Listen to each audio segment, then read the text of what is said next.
But in government, Gordon Brown changed his mind. Labour feared that the super rich would flee Britain if they had to pay the same rate of tax as the rest of us. And if enabling them to stay meant a widening in the gap between the super rich and the rest of us, well, Gordon Brown believed that was a price worth paying for the benefits that might accrue. We want the best people in the world to come here because the spin-off and the clusters and the multiplier effect of them building businesses within our country is phenomenal. And why not have the best in the world right here? We've had the extreme case. There are people in my industry who have literally lived in the country more than 40 years and claim to be non-domiciled and pay very little tax. Now that seems to me, both politically and indeed at some danger of the word morally, fairly repugnant.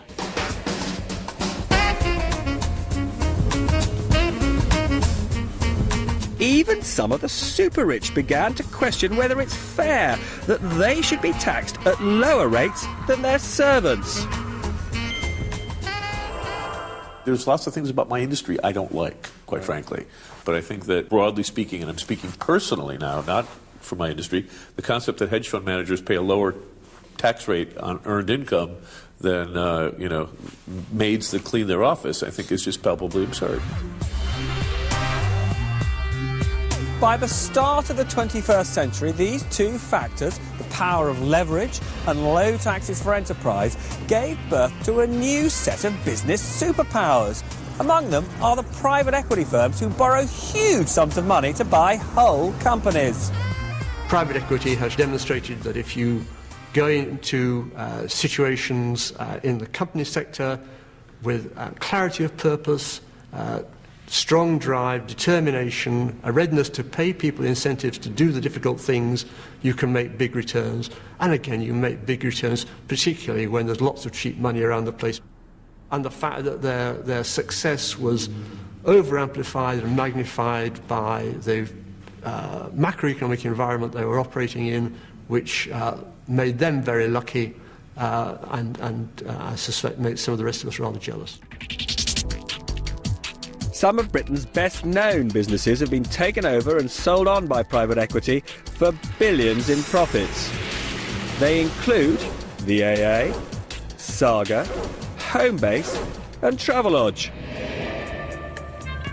The technique used by private equity of buying companies with borrowed money is also employed by Philip Green. He owns much of the British High Street. I think we probably own about 12. Dorothy Perkins, Topshop, Burton Wallace, Topman, VHS. That's a nice piece of real estate, isn't it? We actually own that. It's probably worth in excess of 200 million. Sir Philip and his family pocketed a £1.2 billion dividend in 2005, the equivalent of the pay of 54,000 British workers on average earnings. And there was no tax to pay on it here because it was received by his tax exile wife, Lady Green. We'd had an extraordinary period of economic growth and confidence. This is the critical factor, sentiment. Confidence was very high. The masters of the universe seemed to be getting it right. They had been producing extraordinarily high profits, great returns from their private equity funds. It hasn't just been private equity making billions out of borrowed money. Hedge funds have become the largest dealers in shares and securities across the globe. They make their money by betting on price variations, however small, between what they can buy and how much they can sell for. And they too use borrowed money and leverage to generate spectacular profits. Private equity will take control of a company. Hedge funds will trade a company. It's a very different, they'll trade the shares of a company. So it is a very different beast. And how much do you have under management in total? We've got about $10 billion. Hedge funds are enormously powerful now in the financial system. There's a lot of them. They manage a great deal of money. They're not regulated by and large. They're usually in offshore jurisdictions where they are not regulated. I would say that the top 3 trading institutions in the US Treasury market, which is the largest securities market in the world, are in fact hedge funds. They're not banks. The only serious risk for a hedge fund is that if it consistently loses money, the backers will take their funds back. You can lose money. You're allowed to make a mistake once, but if it's a bad one, you're gone. I mean, it's a very fragile. I mean, there is high return in that industry, yes, but you could also very quickly lose the appetite for risk that clients have in you or the interest of clients. So no, it's very severe. Nothing is taken for granted because you are the ultimate risk taker. And you here manage how much money now? Now we have around $4.2 billion. Using funds from wealthy investors and huge amounts of borrowed cash, colossal fortunes have been accumulated by hedge fund managers. In 2006, an estimated 10 of them earned more than $500 million each, and 5 are thought to have trousered more than $900 million in that single year.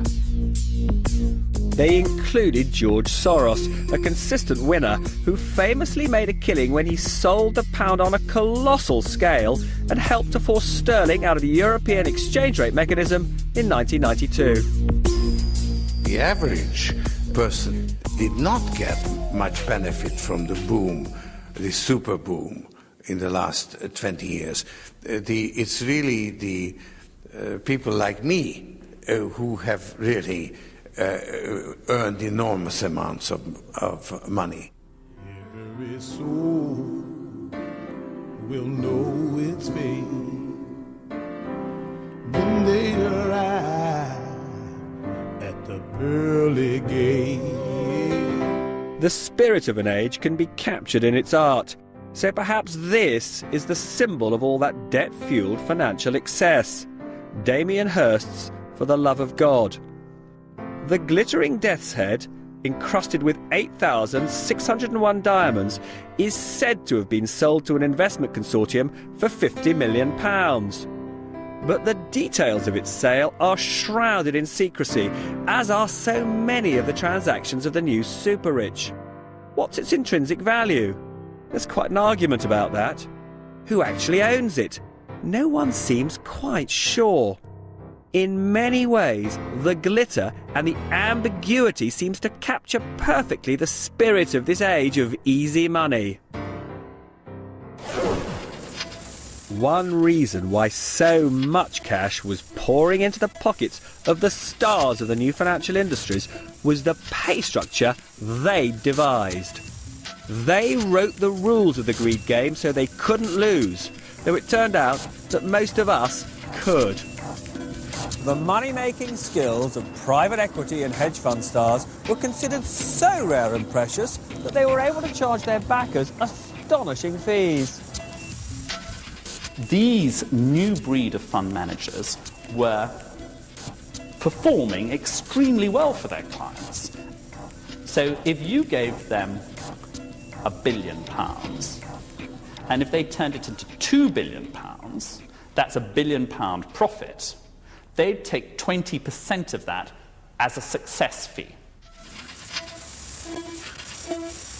The tradition had been to take 0.5% a year of the backer's money for managing it. But private equity and hedge funds charge much more. A basic fee of 2% a year on all funds under management, plus 20% of all profits. This was jackpot capitalism. So long as that remuneration structure persists, so it's an asymmetric bet, it's a one-way bet. If he makes a great deal of money, then he gets his 20% plus of it, and if he loses money, well, it wasn't his. And I think once you've got that, and that leads to earnings in some cases of literally hundreds of millions of dollars in the hands of individuals, they're unlikely to change. If you'd got a deal that you did for $1 billion, sold for $1.5 billion, made $500 million, you'd get a 20% carried interest on that, $100 million. You'd probably have taken 30 or 40 million out of it in fees. The reason private equity charges what are considered to be high levels of fees is there are relatively few people in the private equity world and the relatively few new entrants into that world. It's quite a rare combination of skills, and the results, the financial results that the industry is able to deliver to its investors means that the investors are continuing to pay those fees. Not only were the rewards massive, but the bet was one way. Using borrowed money meant taking 20% of the gains, but leaving all the losses for the original investor. And what began to motivate many wasn't pretty. Do you think greed got the better of some people in that period? Well, I don't know that it was greed. I think it might have been enthusiasm. And I think in every cycle,